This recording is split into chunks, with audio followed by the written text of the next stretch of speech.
ओम शांति।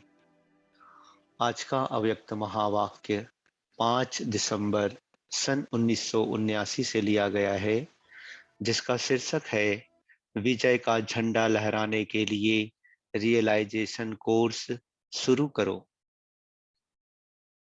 आज बाप दादा अपनी रूहानी सेना को देख रहे थे। सेना में सब प्रकार की नंबरवार स्थिति अनुसार महारथी, घोड़ेसवार और प्यादे देखे। महारथियों के मस्तक में अर्थात स्मृति में सदा विजय का झंडा लहरा रहा था। घोड़ेसवार अर्थात सेकंड नंबर, उनके मस्तक अर्थात स्मृति में विजय का झंडा तो था ही, लेकिन सदा नहीं लहरा रहा था। कभी खुशी की झलक से व निश्चय की फलक से झंडा लहराता था, और कभी झलक और फलक की वायु कम होने के कारण झंडा लहराने की बजाय एक ही जगह खड़ा हो जाता था।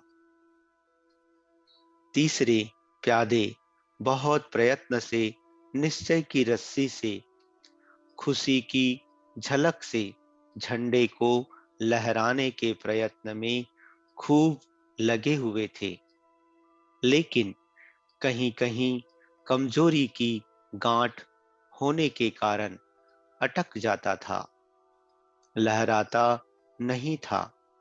फिर भी खूब पुरुषार्थ में लगे हुए थे। किसी किसी का पुरुषार्थ के बाद लहराता भी था, लेकिन कुछ समय के बाद, कुछ मेहनत के बाद, इसलिए वह झलक और फलक नहीं थी। बाप दादा बच्चों की मेहनत देख दूर से सकाश भी दे रहे थे, अर्थात इशारा दे रहे थे कि ऐसे करो। कोई कोई बच्चे इशारे को देख सफल भी हो रहे थे, लेकिन कोई कोई इतना मेहनत में बिजी थे जो इशारे को कैच करने की फुर्सत ही नहीं थी।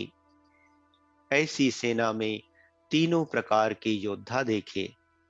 जब मेहनत से या सहज ही सबका झंडा अच्छी तरह से लहराने लगा, तो झंडे के लहराने से ही विजय के पुष्पों की अर्थात बाप और बच्चों के प्रत्यक्षता के पुष्पों की वर्षा समान रौनक हो गई।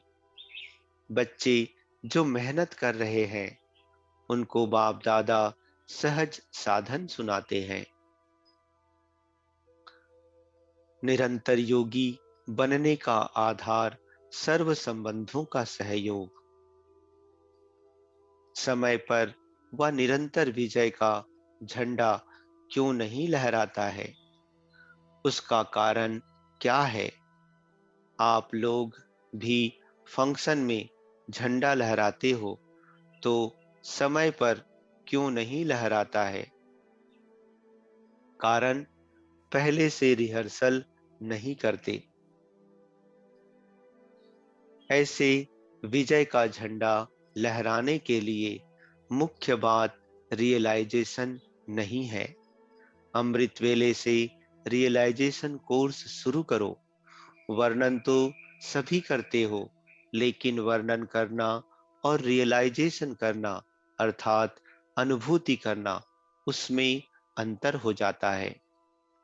एक है सुनना व सुनाना कि बाप से सर्व संबंध है, लेकिन हर एक संबंधों की अनुभूति और प्राप्ति अपनी अपनी है। तो सर्व संबंधों की अनुभूति व प्राप्ति में मगन रहो, तो पुरानी दुनिया के वातावरण से सहज ही उपराम रह सकते हो।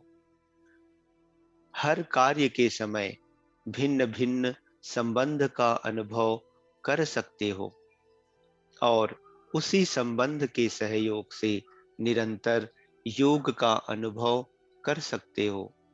हर समय बाप के भिन्न भिन्न संबंधों का सहयोग लेना अर्थात अनुभव करना ही योग है। ऐसे सहज योगी व निरंतर योगी क्यों नहीं बनते हो? बाप कैसे भी समय पर संबंध निभाने के लिए बंधे हुए हैं। जब बाप साथ दे रहे हैं तो लेने वाले क्यों नहीं लेते? सहयोग लेना ही योग कैसे होता है, यह अनुभव करो। माता का संबंध क्या है? बाप का संबंध क्या है? सखा और बंधु का संबंध क्या है? सदा साजन के संग का अनुभव क्या है? यह अलग अलग संबंध का रहस्य अनुभव में आया है। अगर एक भी संबंध की अनुभूति से वंचित रह गए तो सारा कल्प ही वंचित रह जाएंगे, क्योंकि कल्प में अब ही सर्व अनुभवों की खान प्राप्त होती है। अब नहीं तो कभी नहीं। तो अपने आप को चेक करो कि किस संबंध की अनुभूति अब तक नहीं कर पाए हैं। इसी प्रकार से ज्ञान की सब्जेक्ट में जो भी पॉइंट्स वर्णन करते हो, उस हर पॉइंट का अनुभव किया है। जैसे वर्णन करते हो, हम स्वदर्शन चक्रधारी हैं, तो स्व के दर्शन का अनुभव किस आधार से कहते हो? दर्शन अर्थात जानना। जानने वाला उस जानने की अथॉरिटी में रहता है। जैसे आजकल के शास्त्रवादी सिर्फ शास्त्र पढ़ते हैं, रटते हैं, फिर भी स्वयं अपने को शास्त्र की अथॉरिटी समझते हैं। आप सब रटते नहीं हो, लेकिन उसमें रमन करते हो। रमन करने वाला अर्थात मनन द्वारा स्वरूप में लाने वाला, ऐसा सदा ज्ञान की अथॉरिटी अर्थात सदा ज्ञान की हर पॉइंट के नशे में रहने वाला होगा। ऐसे हर ज्ञान की पॉइंट के अथॉरिटी अर्थात अनुभव के नशे में रहते हो। इसी प्रकार से जो धारणा की सब्जेक्ट में भिन्न भिन्न गुणों का वर्णन करते हो, उस हर गुण के अनुभव की अथॉरिटी हो। स्पीकर हो, श्रोता हो या अथॉरिटी हो, इसी में नंबर हो जाते हैं। महारथी अर्थात हर शब्द के अनुभव की अथॉरिटी। घोड़ेसवार अर्थात सुनने सुनाने वाले ज्यादा, अनुभव की अथॉरिटी में कम। तो सहज साधन क्या हुआ? रियलाइजेशन की कमी अर्थात अनुभवी मूर्त बनने की कमी। भक्ति और ज्ञान का विशेष अंतर ही यह है। वह वर्णन है और यह अनुभव होता है। निरंतर योगी बनने का आधार सदा सर्व संबंधों का सहयोग लो। अनुभवी बनो, समझा? अनुभव की खान को अच्छी तरह से प्राप्त करो। थोड़ा सा नहीं, लेकिन सर्व प्राप्ति करो। दो तीन संबंध का, दो तीन पॉइंट का अनुभव नहीं, लेकिन सर्व अनुभवी मूर्त मास्टर ऑलमाइटी अथॉरिटी बनो, तो सदा विजय का झंडा लहराता रहेगा। बाप का सर्व पर स्नेह है। महाराष्ट्र वालों से भी स्नेह है। महाराष्ट्र वाले सभी अनुभवी मूर्त बनना, तो महाराष्ट्र की विशेषता सब विजयी हो जाएं। क्षत्रिय नहीं जो सदा ही मेहनत में लगे रहें, लेकिन सदा विजयी।